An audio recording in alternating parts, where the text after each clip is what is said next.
Comienza el programa que te enseña a utilizar lo que tienes para obtener lo que quieres. Esto es La Plataforma de Meli Martínez. El regreso.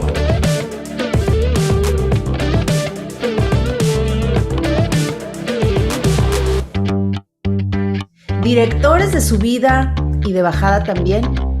Chequen este dato importante.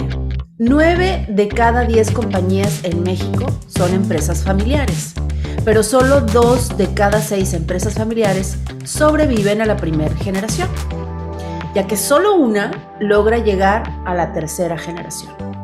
Las razones y los errores son muchísimos. Conflicto de intereses, organigramas poco claros, ausencia de protocolos familiares que garanticen la continuidad. Pero el principal error es la falta de un código de honor y también un plan de sucesión, ¿sí?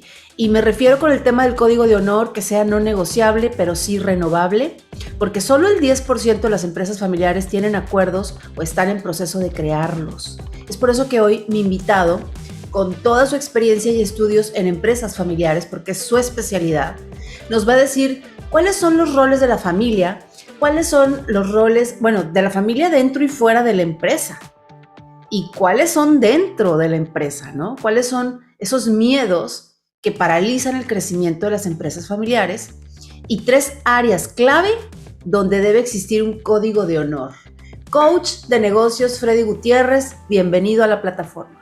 Hola Meli, qué gusto estar aquí nuevamente contigo, con la gente que nos ha venido escuchando y seguro que hoy también va a haber chispas de valor. Totalmente, fíjate, ¿qué te parece si comenzamos con el rol familiar en la empresa y fuera de ella? Sí, sin duda, fíjate que ahora que platicas así es muy distinto estar dentro o fuera del negocio cuando eres familiar. Ahí en eso, por no definirlo, qué rol te toca y qué tienes que hacer, empieza a generar confusión, no nada más en el tema familiar, sino incluso imagínate un empleado que trabaja en una empresa familiar en donde sabe que manda más un familiar que no tiene nada que ver o que influye mucho a la opinión de otros. Yo quisiera enfocarlo hoy, toda esta discordia, estas diferencias, que si no tocas de fondo cómo debemos de comunicarnos claro en esta familia, lo que va a aumentar es la desconfianza, Meli. Y al paso del tiempo no creo que mi hijo sea capaz de reemplazarme cuando venga la sucesión, o no creo que mi papá siga capaz de seguir dando resultados, no creo que mi hermano sea capaz de hacer esto, o que pueda yo confiar en que va a administrar los bienes de la familia. Empiezan a llegar a pensamientos en cada uno de los miembros familiares que van dividiendo en lugar de unir, y la visión de cada uno ya es distinta al paso de los años por la falta de comunicación y de reglas claras. Pero al principio, a mí lo que me gustaría es ver, bueno, si esto que estamos diciendo tú y yo no es nuevo, yo creo que si hay ahorita una empresa familiar que nos está escuchando, no es la primera vez que lo escuche. A mí lo que me llama la atención de todo esto es, ¿qué nos detiene a que solo el 10% se preocupa por esto? ¿Por qué el otro 90% no da acción? ¿Por qué no poner reglas claras? Y normalmente están atrapados en miedos, como nos pasa en muchos ámbitos de la vida, ¿eh? El miedo que paraliza, el hacer algo distinto que no estoy acostumbrado, o dejar que el tiempo, a ver si el tiempo arregla las cosas, ¿no? A ver si hay mejores tiempos o hay, el tiempo solito arregla las cosas. Como si así fueran las cosas y no pasa así. Al contrario, conforme avanza el tiempo, se va haciendo una bolita de nieve que las cosas se van a poner peor. Entonces, ¿qué nos detiene? ¿Por qué no actuar? ¿Por qué no hablar con claridad? ¿Por qué no hacer? Entonces, aquí es donde yo veo que el rol, ahorita que decías, el rol del familiar y del no familiar, que está dentro de la empresa o el familiar que está fuera de la familia, es qué rol tengo indistintamente en dónde estás, seas o no familiar, estés trabajando o no dentro de la empresa. El rol es promover que suceda esta comunicación. Porque si yo no soy alguien que trabaja en la empresa, pero soy familiar, probablemente vaya a tener yo propiedad o tenga yo la posibilidad de ser candidato en la sucesión generacional. Y si así es, ve pidiendo que suceda estructura, que suceda esta comunicación. Le alza la mano, no tengas miedo en hablar.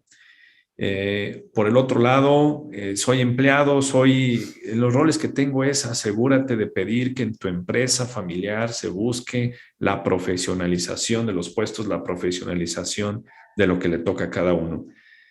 ¿Por qué hay este miedo? Voy a decir algunas frases, Meli, yo creo que eso es muy común que suceda en las familias, ¿no? No, mejor no toques ese tema con tu papá porque se va a enojar. ¿Qué miedo crees que hay detrás de esta expresión? ¿Qué podría ser? Dímelo tú, que has visto tantas empresas. El miedo de enfrentar y decir las cosas como deben de ser. Claro, hay formas, hay mecanismos, hay una técnica que decimos nosotros en coaching, que es la comunicación asertiva, la técnica del sándwich. ¿Tú habías escuchado esa? ¿No? Bueno, te lo voy a decir muy rápido, pero es una buena manera para enfrentar al familiar o incluso un director a quien le voy a decir algo que va a ser incómodo. ¿Cómo aplico la técnica del sándwich? Cuando tú te vas a hacer un sándwich, primero pones un pedazo de pan, ¿no? La parte blanda del pan es en la comunicación asertiva, es iniciar tu conversación con un comentario de halago, de estoy feliz y contento, te agradezco todo lo que has venido, por ejemplo, si fuera con el papá, todo lo que has venido aportando, papá, con nosotros en la familia. Estamos donde estamos gracias a tu esfuerzo, a tu labor y tu experiencia, tu lucha que has puesto en hacer crecer este negocio. Y luego, en la parte del sándwich, viene la carnita, que es lo que va en medio. Ahí viene lo interesante. Entonces, después de poner el blando, viene, pero tengo que decirte algo. Cada vez que tú cierras el canal de comunicación porque no estás dispuesto a escuchar cómo nos sentimos nosotros, con aquellas veces que no nos dejas participar en la empresa, por ejemplo, te quiero decir que nos sentimos desmotivados, o me siento, debería hablar en primera persona, me siento desmotivado, me siento frustrado porque aunque quisiera yo ayudarte en que te vaya mejor, cada propuesta que yo doy no es bienvenida porque soy menos experimentado que tú, porque soy la hija menor, porque tengo lo que tenga que juzgas de alguna forma mi capacidad y no confías en lo que yo puedo aportar. Entonces, luego vuelves a poner el pan, las partes del sándwich que siguen, después de que ya terminaste de decir lo duro, es decir, ¿qué es lo que está? Viene otra vez una parte blanda. ¿Qué es lo que yo pudiera hacer para ayudarte a que se abra más la comunicación entre tú y yo? Entonces, usando esa técnica del sándwich, es una comunicación asertiva para decir lo que es difícil decir cuando tengo que hacerlo, cuando tengo que abrir ese canal de comunicación. No tenerle miedo a hacerlo.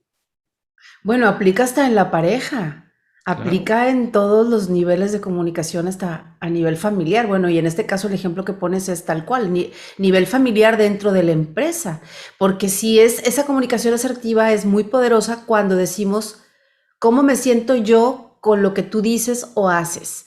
Es cuando el otro no se va a poner a la defensiva, va a abrir su capacidad de percepción para escuchar lo que estamos diciendo. En cambio, cuando empezamos la conversación diciendo es que tú haces esto, tú dijiste lo otro, tú no me dejas, entonces ahí el otro se cierra automáticamente y por más cosas lindas que le podamos decir, ya se cerró. Ahora, este punto me gusta, pero te voy a cambiar un poquito la jugada. Ahorita, cuando tú me propusiste este tema de los miedos de las empresas familiares, esos miedos que paralizan y también el tema de las empresas familiares per se, ¿cuántos puestos innecesarios con sueldos elevados hay en las empresas familiares, donde los mejores puestos quedan entre los miembros de la familia y el desempeño no importa tanto, Freddy, con tal de que alcance para mantener un cierto nivel de vida? Y el pobre empleado que no es de la familia, pues tiene muy pocas posibilidades de ascender ahí. No podrá ocupar un puesto importante, entonces como que limitan mucho el campo de acción, se eleva la rotación y el personal de alto perfil prefiere no hacer carrera en ese lugar. Y ahí es como yo digo, listo, la misma empresa firma su propia sentencia. Cuando eso sucede, ¿cuántas empresas has visto familiares que hacen esto, que están en esta dinámica? Hay muchas y también está el otro extremo. Aquel de no te pago lo que vale tu trabajo porque quiero tener el control sobre mis hijos. Entonces, ¿qué te hace falta? Yo le pago la escuela a tus hijos. ¿Qué te hace falta? Yo te compro el coche que quieres, pero quédate tranquilo con tu salario bajo. Y es una manera de tener el control, porque hay papás o mamás controladoras que lo que menos quiero es que estás acostumbrado a que incluso yo decido en qué inviertes tus finanzas personales y provoco tu falta de confianza en ti mismo de tal manera que sigas bajo el yugo de los papás o de los mamás. Wow. Entonces, están los dos extremos. Ahora, Sí. ¿cómo arreglamos? Porque nuevamente hay un miedo de perder, en el caso de los papás, perder el control de sus hijos. O cuando pago salarios por arriba de lo que está en el mercado para un familiar, es un poco el miedo a que pues de alguna forma le vaya, fracase mis hijos. Entonces, a costa de que yo tengo talento para llevar el negocio, le pago salarios elevados a mis hijos a pesar de que no están trayendo valor a la empresa. Y Ujú. tengo miedo a que les vaya mal, por lo tanto no los dejo que los sobreprotejo, no dejo que se enfrenten con sus propias capacidades a la realidad del mundo. Y nuevamente son miedos que hay que vencer para hacer cosas distintas. Eh, ¿Cómo Ahí lo es donde arreglamos? entra el rol del director de una empresa Es familiar, correcto. supongo. Así es. Ya. Hay tres entes muy importantes que profesionalizan la empresa para evitar que estos miedos paralicen a la empresa familiar. Uno de ellos, que es muy importante para este tema de los salarios que tú decías, entre otros temas, es el que hace el consejo de administración. Cuando tú formalizas un consejo de administración dentro de la empresa, se ponen reglas de tal manera que incluso se dice los salarios se van a pagar de acuerdo a mercado, por ejemplo, seas o no familiar.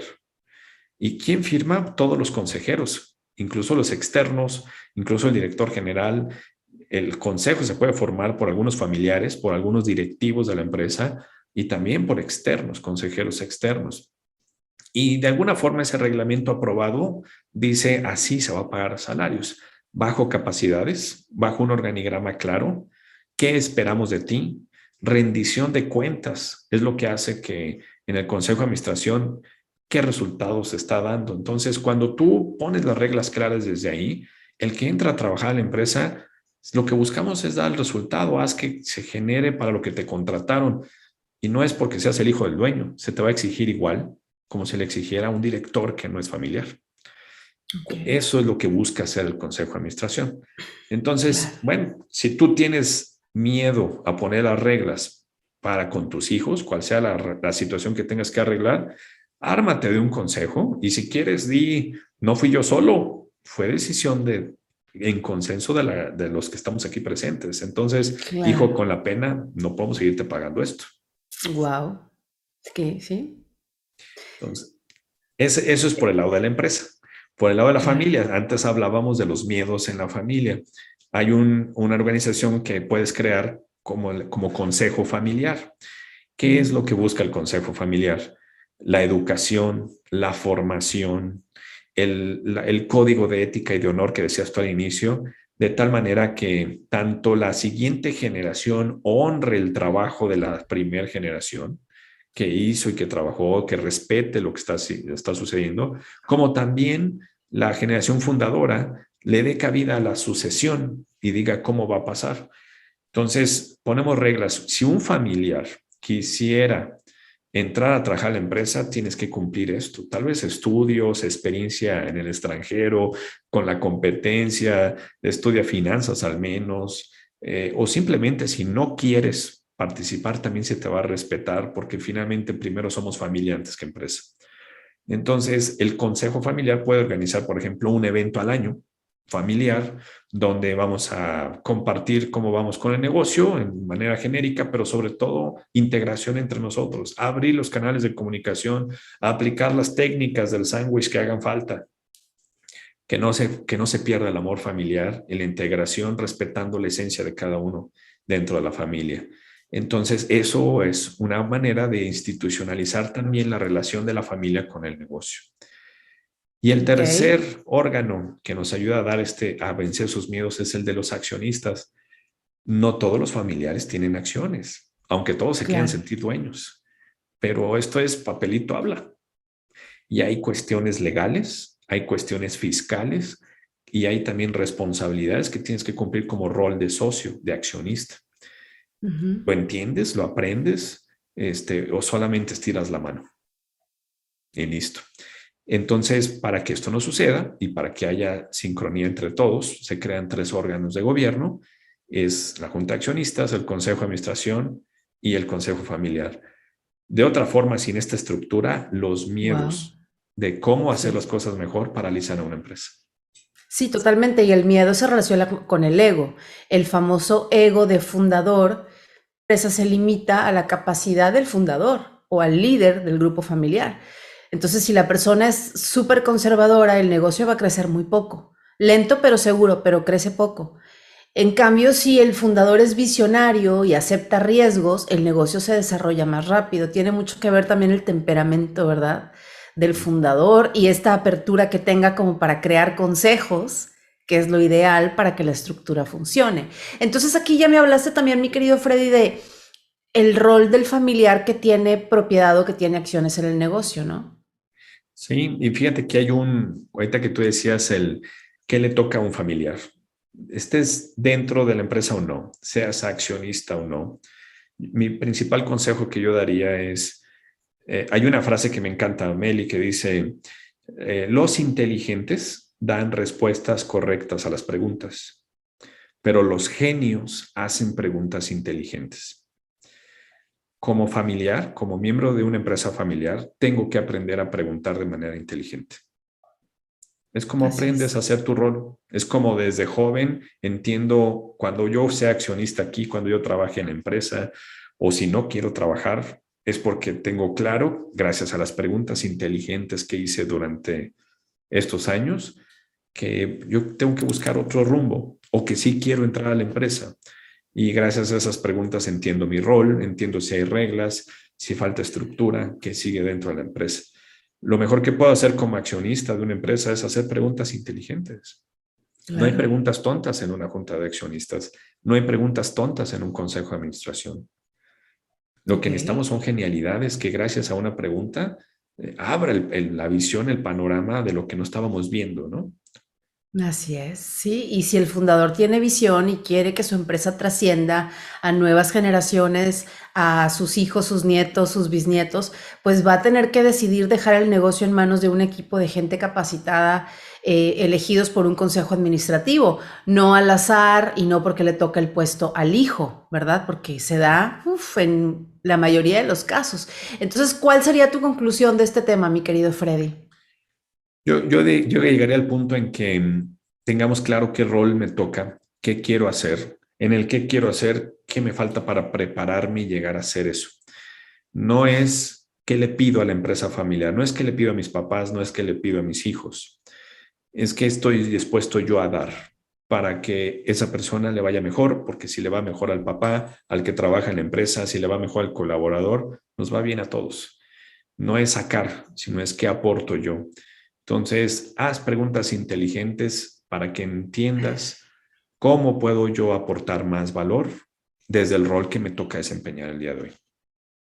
Ok, yo agregaría que cuando falta el fundador, las empresas familiares entran en crisis. ¿Sí? Siempre pasa porque no hay un plan de sucesión, ni hay programas para preparar a los mejores empleados a que puedan ascender cuando se requiere un relevo urgente en puestos estratégicos.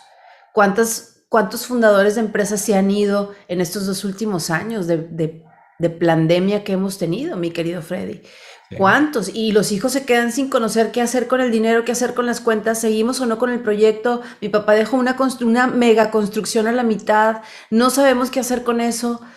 Entonces, 5 de cada 10 compañías en México tienen problemas con la sucesión. Y recordemos aquí que tú eres un buenazo en eso, tú eres un experto en la sucesión de las empresas. Las consecuencias de no elegir un sucesor de forma anticipada y bien planeada pueden ser muchas. Y esto perjudica hasta la relación con los clientes, porque hasta los clientes se pierden cuando el fundador se muere o el fundador se va. Entonces, aquí para evitar esto, yo le digo a todas las personas que nos están viendo en este momento, directores, dueños de negocio, empresarios, empresarias, que aprovechen sin costo una sesión de coaching de cortesía para empresas familiares con el coach Freddy Gutiérrez, que está limitado solamente a 10 dueños de negocio que puedan aprovechar esta oportunidad. Lo único que tienes que hacer es enviar un WhatsApp al 4424 689175. Y le puedes decir a Freddy, te escuché con Meli Martínez, te vi en la plataforma, me interesa el diagnóstico de mi empresa familiar y listo. Vas a poder agendar la sesión de cortesía con el coach Freddy Gutiérrez, que es especialista en empresas familiares, de todos los temas de las empresas familiares, porque no nada más es la sucesión, sino todos los temas que se suscitan dentro de la empresa para organizar y estructurar bien una empresa familiar. Se requieren un montón de cosas que el coach Freddy Gutiérrez maneja con maestría, porque de hecho su maestría la hizo en eso, en Europa. Así que cabe aclarar que la sesión con Freddy cuesta normalmente 6,250 pesos mexicanos. Pero tú, por ser seguidor de la plataforma, por estar escuchando en este momento el programa, tienes este beneficio de aprovechar la sesión de cortesía con el coach Freddy Gutiérrez, llamando a los datos de contacto. También están sus redes sociales, pero lo más directo siempre es un WhatsApp. Así que aquí está. A Freddy lo encuentras en Facebook, en Instagram, en LinkedIn, en YouTube, como Coach Freddy Gutiérrez. No tienes pierde. Ahí están todos sus datos, tómale foto. Y te agradezco mucho, mi querido Freddy, este tema tan interesante y tan bonito. Con mucho gusto, Meli, encantado de aportar. Pronto en el siguiente capítulo vamos a hablar de testamentos, que también ese es un temazo. Es un temazo. Y el tema del sándwich, como especificarlo más y poner ejemplos, sería un muy buen tema también, muy buen tema individual. Sí, con gusto, el tema del sándwich. claro que sí. Me parece genial. Muchísimas gracias. Gracias a la plataforma Team, Salvador, Braulio, Génesis, Revolución Panda, a ti por acompañarnos. Y recuerda que todos los seres humanos vamos a dejar un legado. La pregunta es, ¿lo dejaremos en luz o en sombra? Tú decides. Yo soy Meli Martínez Cortés, la directora de Mi Vida y La Ketch.